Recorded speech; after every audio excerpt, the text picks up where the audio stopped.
morning, family, and welcome back to my channel, Shika J Love. So glad to have you here. Thank you for joining in. And I just dropped my kids off at school and I said, I'm ready. I am finally ready to tell my weight loss journey story. If you are interested in knowing how I've lost over 60 pounds in a year, stay tuned.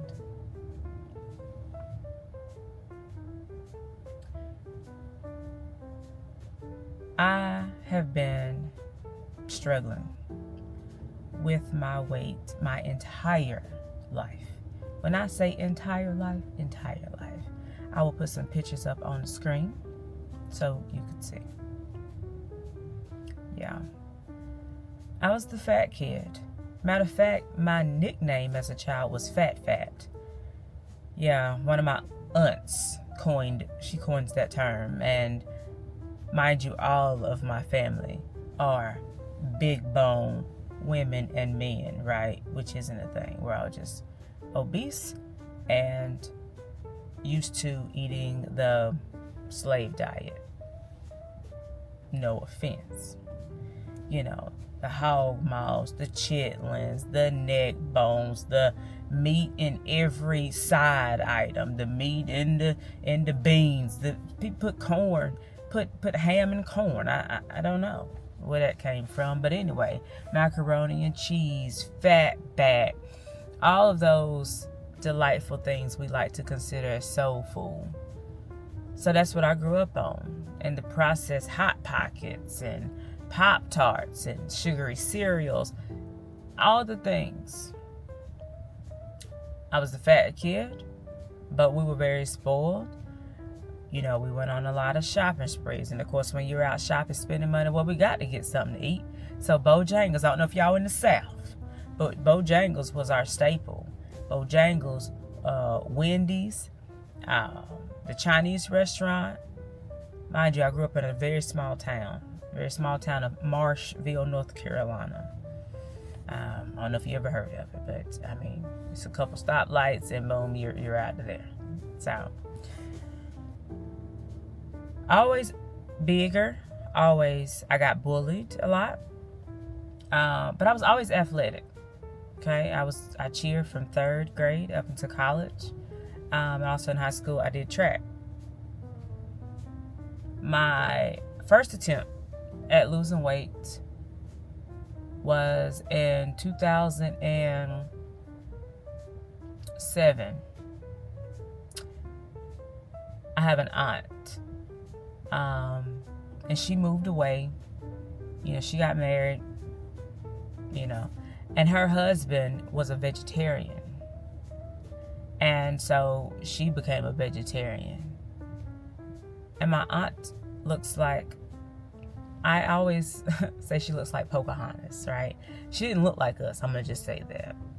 She didn't look like us. Her hair, even her hair texture was different, But she was a healthy size, and she didn't eat meat, and she was very health conscious. That's how she raised her kids. They were raised as vegetarians, and of course, as you grow older, you do what you want to do. But they were raised as vegetarians. But they had that agreement, right? Her and her husband. And I said, wow, I want to look like my Aunt Joyce. I want to look like her, So in 2007, I was, I think, 13 at the time, because I was in the 8th grade going to the 9th grade. So I decided at that very young age, right? I was 14. Anyway, I decided at that very young age that I, for one, was going to become a vegetarian, okay? And that I was going to train my butt off that summer, okay? Of course, I was a cheerleader. So we had cheer camp and all of that. But I was like, Mom, I need a treadmill. I want to run. I need to lose this weight. And my mom has always, empowered me. She always has stuck beside me when it comes to dreams and visions and things like that. So she bought me a treadmill. And of course, I grew up in the country, so we had a trampoline at my house, and of course, there was a lot of road to run. So I became obsessed at the age of 13. I was writing my calories down on a piece of paper, my food consumption then. I was working out 2 or 3 times a day, very unhealthy. I didn't eat after 6 o'clock. So I've had unhealthy relationship with food, whether it be overconsumption, right? Binge eating, or I even tried the whole puking situation as well. Whatever it took to get weight off, because I was sick of it. So I went to the 9th grade 70 pounds lighter. So I lost it over a summer. Lost 70 pounds over a summer. My friends at the time, because kids and when you're younger, you don't have a filter. You just say whatever. They was like, Sheikah, you all right? You look like you on that crack? You smoking something? What's going on? And I'm like, no, I lost weight. I got sick of it. Because going back, being bullied and everything, I got sick of that too. So I became the bully. So I got into a lot of fights. Because I was sick of the and I wasn't gonna take it no more. So anyways, going back to me going to the 9th grade, I lost that weight. I felt good about myself, and I think I have a picture of me in my cheer uniform, 9th grade. If I do, I will post it up somewhere on the screen. So I did that for a while. I'm vegetarian, and that crazy working out schedule 3 times a day or so, not really eating. So when I was running track, I had a lot of passing out spells. And it's like, oh, maybe you got overheated. Here, drink some water. No, it's because I wasn't eating. And at the time, 14, 15, you don't know what's best. It's diet culture out the wazoo. You see all this stuff on TV. At the time, internet became a thing. So you get exposed to a lot of things. And of course, all the images on this TV were skinny white women, and this is what a healthy body looks like. This is what you should strive to look like, right? And of course, you go to the doctor and it's like, oh, well, you're obese, according to the BMI charts and all that, right? Which I think I heard that they was going to change that, because it's just we're not those people anymore. I can't really recall when the BMI and the charts came out. I think it was back in the 1900s, but we're not those people anymore. We're not out here working hard, tilling the land and all that like we used to. No, we're very in the office, lazy. We're not working hard like we used to work hard. You know what I'm saying? So anyways, besides the point. Got into college, still cheering and everything. Boom. 2013. My husband and I at the time, we got pregnant with our first child. Okay?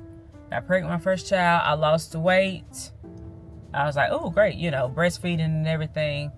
Breastfeeding helps that weight come up off of you. Good. Okay.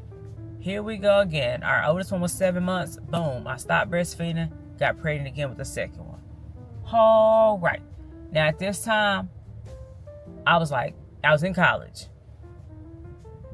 And I had the first child, and I graduated when I was 8 months pregnant with the second baby.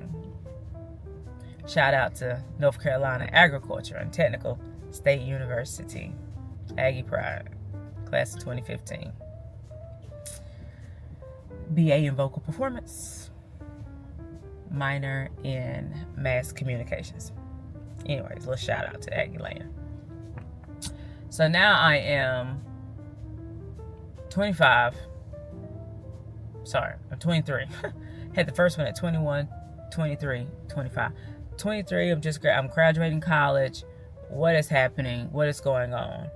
I'm depressed because, my plan was to be this big time singer, be in theater, be on the stage, all these things, right?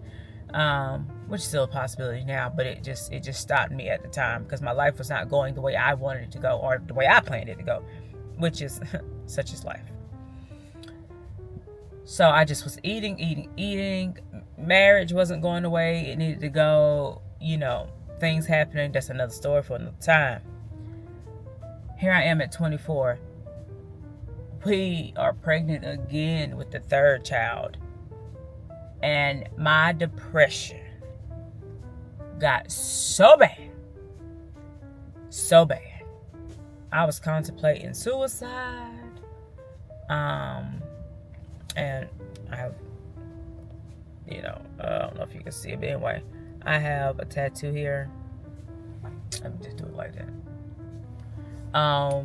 Suicide ideation. A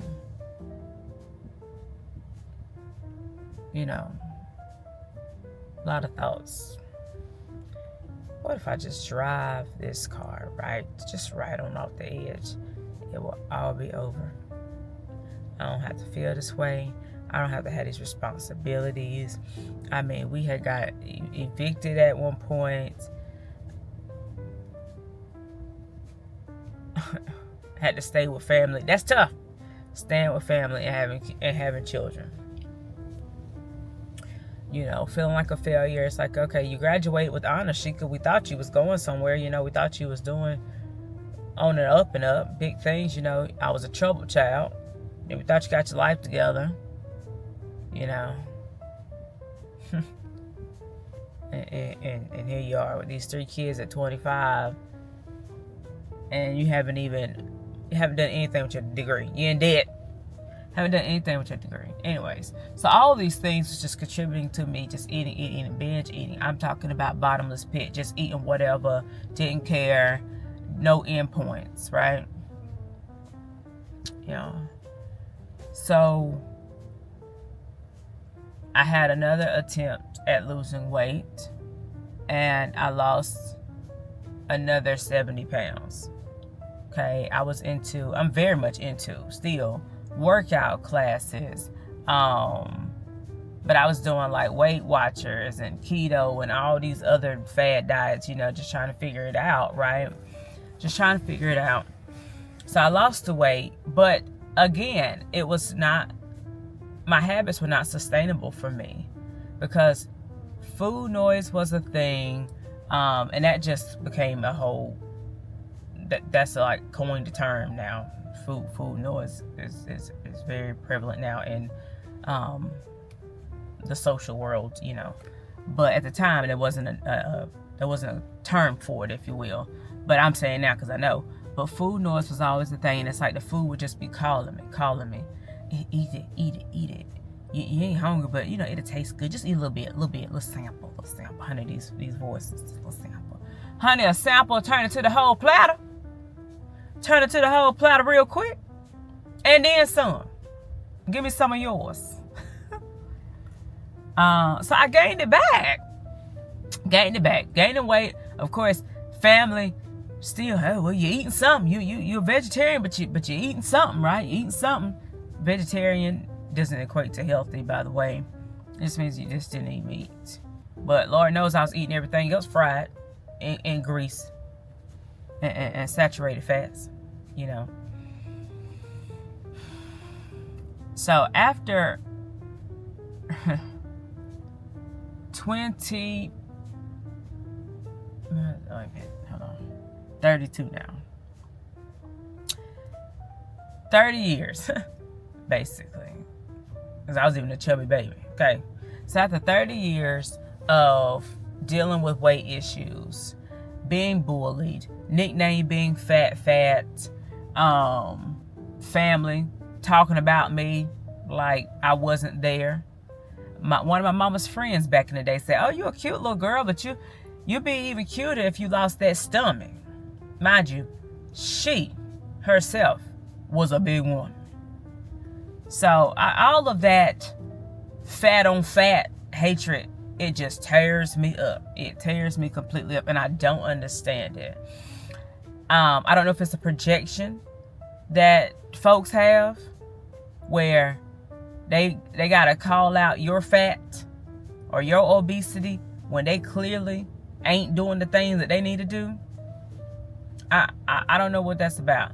One thing about me, I don't comment on somebody's weight. I don't comment on people's struggles, because child, who am I? Who am I? And you don't know what people going through. You don't know how they got in that situation.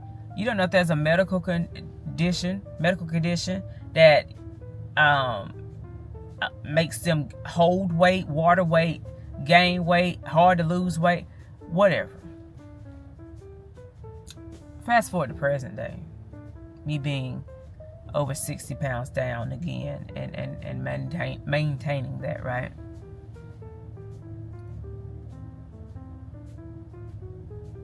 I decided in 2024 that I was either going to try out Ozempic, Tirzepatide, semaglutide, any of those, or I was going to get on the table and I was going to have me a gastric bypass or a sleeve or something. Because also, I went to try to do like cool sculpting and whatnot, and the doctor there, he was looking at me, evaluating me, my stomach hanging all down, whatever. And he was like, I'm going to be honest with you. He said, you would have to lose at least 50 pounds for this to even be effective. He said, I don't want to, I don't want you to go on this journey thinking you're going to, get results when you have so much that you need to lose before we even get to this step as far as cool sculpting goes. So that kind of discouraged me, because I thought that was, I had this procedure, this cool sculpting, freeze the fat, and that will help me get it off of me. But he even told me, he's like, you would have to lose like 50 pounds for this to even be a thing for you. Like, basically, that type of stuff is when you're at the end and you have this little pooch and belly that you just can't seem to get off of you. That's when you go to cool sculpting. But that's after you done the work. After you done lost the weight or had the gastric bypass, or however you get the fat off. Because I don't judge nobody. Do what you want to do. The only thing y'all will learn about me is I am very pro do what you want to do. As long as it's not hurting anybody else. Do what you want to do. And pro, that's your business. Live your life. And the life is too short to be trying to satisfy others. Hello, somebody. So I said, for my 31st birthday, 31st birthday, that I was going to start a compounded GLP-1. So I started, alarm going off. So I started with compounded semaglutide, and I was on that for like 3 months, and I had no results with that, really. I was like, I need something stronger. What's going on? I've been on this for 3 months, and I did the titration the way it was supposed to go with compounded semaglutide, and I was like, I'm not seeing any results. Chose that option first because one is cheaper, but it only attacks one of the GLP-1 agonists, but it was cheaper, and I could afford that at the time. And of course, I'm just starting off, so trial and error here. So the company I was with at the time was like, yes, we have compounded tirzepatide, but it is more expensive. And as you titrate up titrate up, it gets more and more expensive. I said, well, it's fine. I want to go ahead on and do it. Give me that. Give me that. So I started on my compounded tirzepatide, journey. And I've been on compounded tirzepatide ever since. In another video, I'll do the breakdown of how I was feeling and all of that. But this is just to let you all, this is my confession, as Usher will say. This is my confession. Just my confession.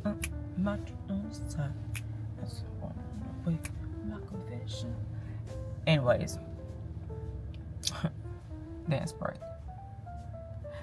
A year later, here we are in 2025. It's April 25th, 2025. I am still on compounded Tirzepatide. I'm on 15 milligrams at this point. And I started off this journey because I had already lost a little bit before I got on compounded GLP-1s in February 21st of 2024.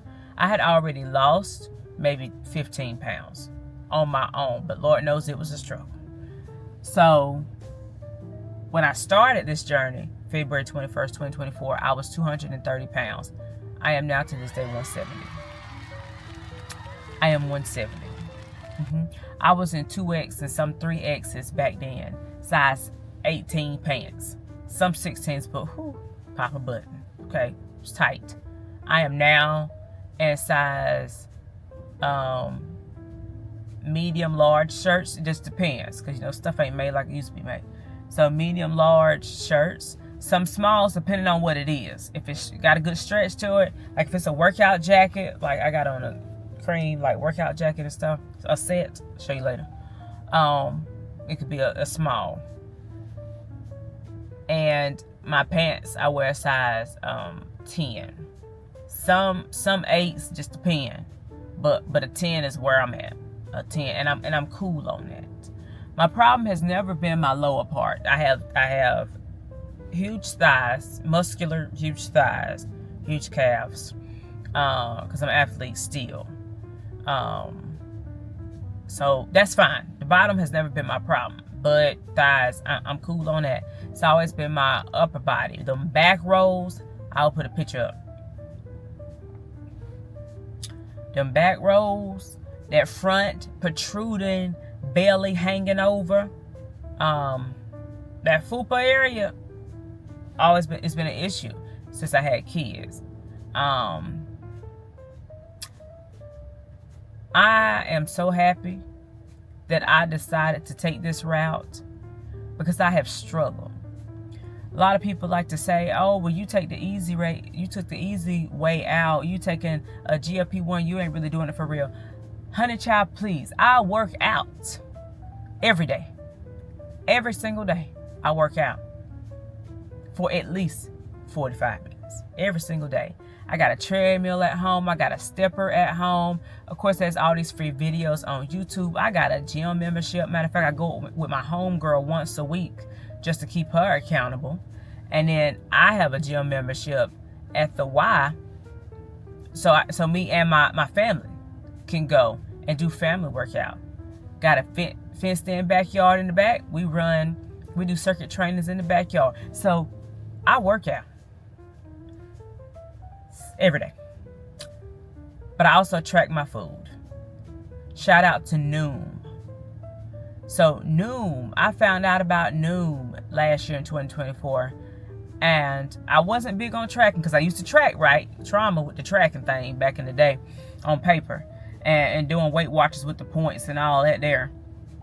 That just blew me. I was not successful because of the points. Every time I ate something, if my allotted bank of points was 24 points, I ate something that was 18. I can't eat nothing else. I eat one more thing, that's it. I done blew the budget. Couldn't do it. Noom helped me with the psychology of why I was eating the way I was eating. What it did to me.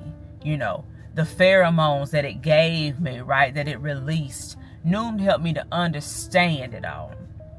Noom helped me to enjoy making healthier decisions. It reframed it all for me. So shout out to Noom. And whoever on that board over there, whoever is on the team to put those lessons and those programs together, shout out to y'all. Y'all doing y'all big one with that. Now, of course, with Noom, it's a subscription. You got to pay for it. But they do a detailed assessment, of where you are. As far as, are you at the very, very beginning of it all where you ain't working out, you just eating whatever, you ain't tracking nothing, you never started on the journey. But they also, it's good for folks who have started, stopped, tried again, failed, learned something with it, tried again, failed. Noom is great. Shout out to Noom. I take my hats off to y'all, honey. I raise the locks to y'all because I still use Noom to this day. I think I started Noom in July of 2024. I'm still using Noom to this day. That's how much of a habit and how much it's a part of my life now. Now, will I ever stop using Noom? I mean, probably, right? Once you get it, it's locked in. You know what you need to do. You have it in you. You learn that skill. And then, of course, you go to something else. But tracking, I feel, will always be a part of my life. I may take some breaks from tracking because it can get a bit overwhelming at times, especially when you have those moments where you just want to live and exist and just be. You just want to enjoy life. Tracking can kind of get in the way of that, especially if you go to restaurants and stuff, because you don't know. You can look up their menus and see all their calories and fats and things and that, but let's be honest, there is a recipe at restaurants. I used to manage restaurants, so I know, but you still got people back there just throwing sauce on there. Or if you get a pizza, they're throwing the cheese. They may not be weighing the cheese, or if they weigh the cheese, they might put more than the recipe calls for. So you still don't know what you're eating. Versus if you get like meals that are like processed or in the frozen section, they're mass-produced meals. They have machines that weigh out the exact amount for each thing, so it's more spot on than if you go to a restaurant. You know what I'm trying to say. So it's hard to go out to a restaurant anyway because my lifestyle, vegan, vegetarian, I toggle between the two because sometimes I wanna enjoy, but primarily vegan. So it's already tough. So I cook a lot. But the point of this video was just to let you all know that no matter what anybody says, no matter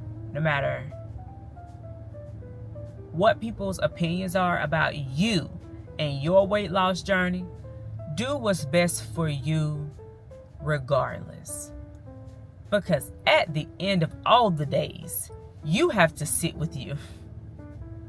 You yourself and you have to sit with you. You have to feel your body, live in this body. You have to accept it or not. And you have to decide if you are going to live to satisfy other people, or if you're going to live to satisfy you and live your best life and be happy with it. Whatever that looks like. So if it's a GLP-1, if it's getting a surgery, do you, boo. Do you, boo. And I'm here to tell you something. The ones who love you and will genuinely love to see you happy will be happy for you no matter what you decide for your life. And honey, honestly, you don't need anybody's validation. I'm here to tell you that. You don't need anybody's validation. It's nice to have from the people who love you or say they love you. It's nice to have. It's nice to have their validation, and their support. But trust and believe, the world ain't gonna come to an end if you don't have their support. Because there's always a community for you, baby. It's always a community for you. And we I know you might grew up around these people, or you might have had that friend that's been in your life for 20 years. But losing weight and gaining confidence and finding yourself and being happy finally with who you are, that can cause some shifts and rifts. Shifts and rifts. Clock that. Shifts and rifts. Because sometimes people are in your life and they're only good with you or comfortable with you if you're miserable. Because they're miserable. And we all know misery loves company. But once you start to elevate, glow, be who you truly wanted to be, become your best self, some people that's in your life that can't handle that. It's too much for them. Like, ooh, you brand new. What's going on? I don't know who you are anymore. You're different. You're different. And it's okay. As people, we're meant to grow and evolve. We're not meant to be the same and be complacent, be stuck and stagnant. That's not, no. We're here to grow. We're here to grow. Elevate. And everybody that came with you can't go with you. Okay, I heard that all the time growing up in the country. Everybody that came with you can't go with you. If you know, you know. If you don't, well, you know. Become your best self and you'll see what I'm talking about. All right, y'all. I've been yapping and yapping for about 30 minutes now. 30 minutes. I'm going to go on and wrap it up. More videos to come. If you watched this whole entire video, I appreciate you. Thank you so much for listening to me. This has been a long time coming. But I finally decided to be my best self. A goal of mine this year was to pick up this camera and just make the video. Make the flipping video. Just do it. Do it bad, do it ugly, do it good, do it well, do it not so well. Either way, get it done. And don't wait for the perfect timing either. That's with anything in life. Don't wait for the perfect time. Because, honey, you're going to be waiting a long time. And most likely it won't get done. Do it. I dare you to do it. Whatever it is. Lose that weight. Set up an appointment with your doctor. Talk about GLP-1. Talk about that gastric bypass. Talk about getting on a fitness program. Talk about getting a trainer. Getting a membership. Talk about getting a new job. Create a plan. And execute. All right, y'all. Fam, I'm going to check in later, all right? Peace.